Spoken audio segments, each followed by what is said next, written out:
Of the Skull and Bones Society excavated the remains of Geronimo in 1918 or 1919 and transported them to the Society's High Street Tomb in New Haven, and it continues on. Now, Bush Sr. was a member, class of 1948, and of course, Bush Jr., here's another war, folks, and that was 1968. And so all this is looking very, very interesting. But we're going to be moving around tonight, bringing up different issues and other things taking place so you can, for your own self, of course you can Google these and look up the information for yourself, connect the dots. Let's talk about Portland briefly. We need to talk about this case, and then we'll go back and talk about them allegedly finding some plans to blow up trains in Osama bin Laden's hideout in Pakistan. Let's start with this, though. What you're seeing now is a fictional cartoon, okay? Operation Blackjack. For those listening, you can look this up online. Several years ago, a publication came out that surprised people around the world, and it was a mysterious comic book published online on the London Guardian's website, and it talked about a fictional account where multiple cities at the same time were hit with some sort of a dirty bomb. Again, this came out in 2008 or 2009. There was Blackjack 1 and Blackjack 2. These are still available on the World Wide Web. What's interesting about this account is that we see reality mirroring fiction. When we look at this particular case of Muhammad allegedly attempting to detonate some sort of a explosive object, a briefcase, something, a bomb at Pioneer Courthouse Square, he was in a white van. The interesting story about the white van is a white van was used in Project Blackjack. And so we see, again, reality mirroring, ironically, coincidentally, something that was put in fiction. And so now we look at Portland, Oregon, and how it's really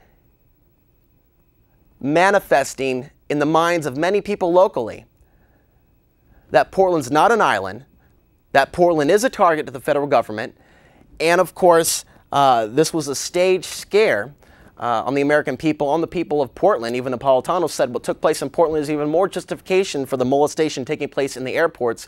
We can see how our beloved city is being set up for total tyrannical federal control.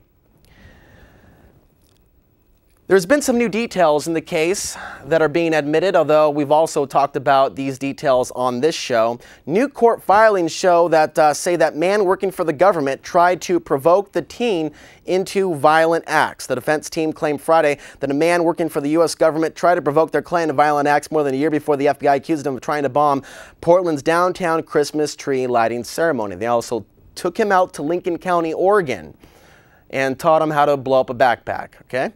Muhammad's defense team contends that Smith began an email exchange with their client on November 9, 2009, initiating a discussion of violence in the U.S., but Muhammad took no action, they wrote, which shows that he wasn't predisposed to violence when first contacted by the government agency. Now, hold your horses, Alex. We'll get to that in time.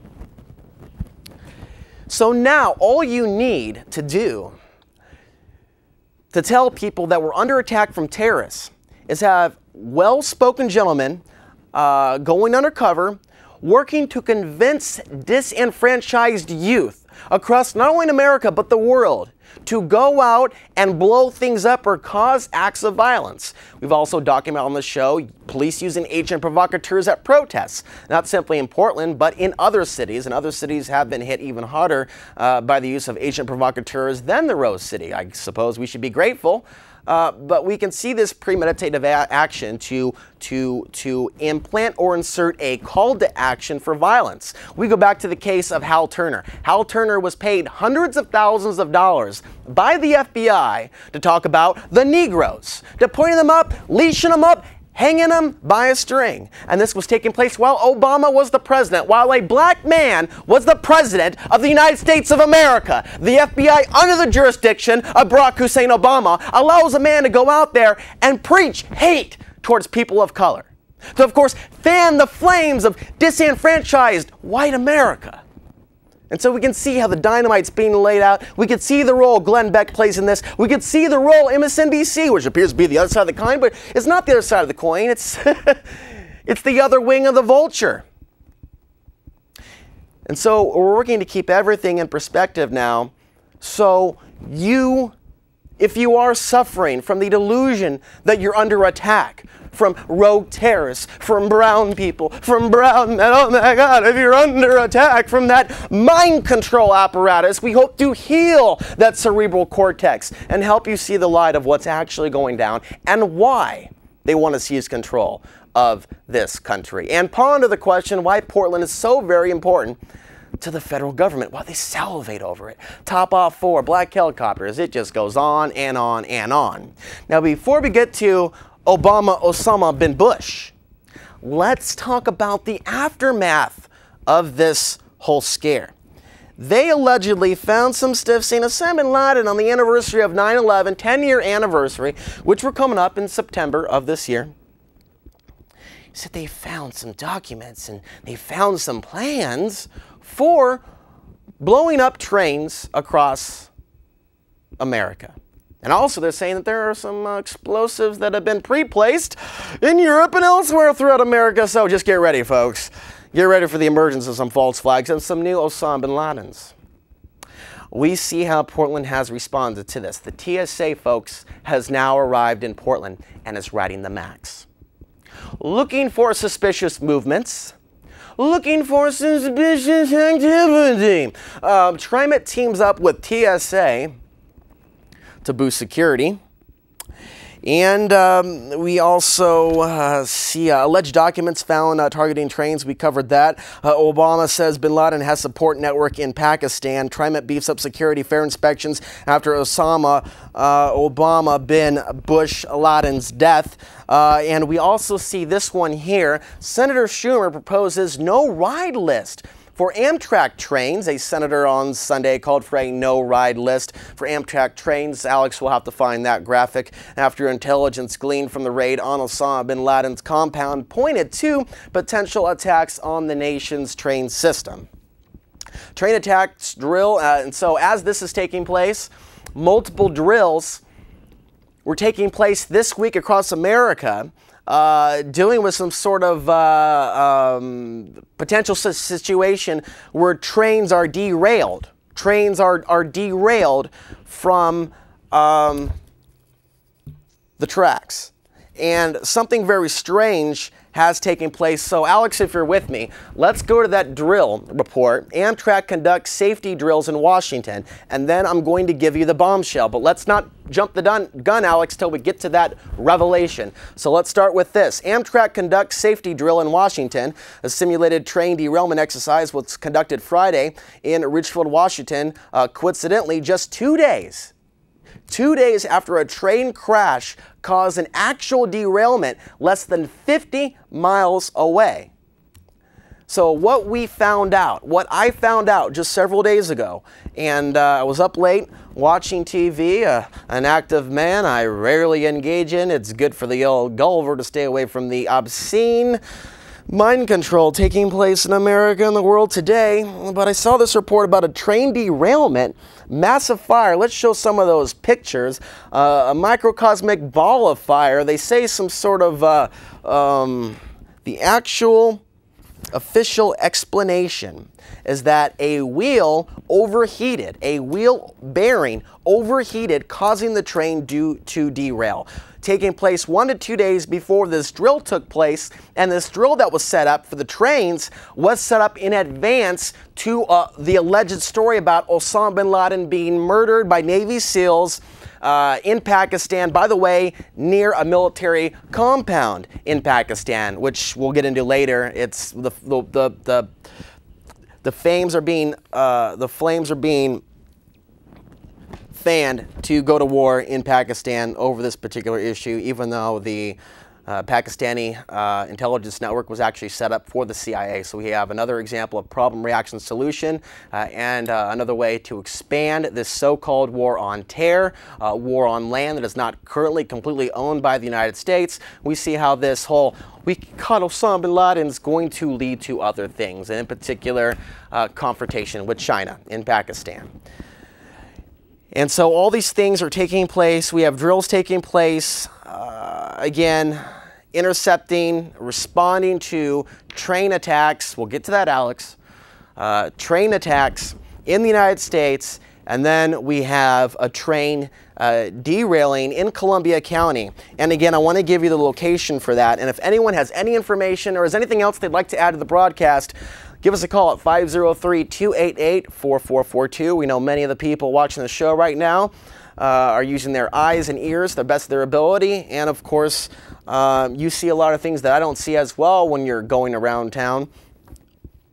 And so a lot of these things are linking together. They're linking together. We just joined the JTTF, and then this happens, and then this is launched, and we are seeing this escalation, this buildup to larger and larger drills. Now, we'll segue to what's taking place with FEMA. The name of the drill that you want to look up is NLE 2011. And so here's what we see. We've been talking about for the last several weeks major turmoil, tornadoes, flooding, Mississippi, Arkansas, Tennessee. There's a lot of people out there that surely need our prayers, and we should be very aware of the oddities and coincidences taking place. This FEMA drill, by the way, they bought over $7 million. Some estimates are as high as $40 million.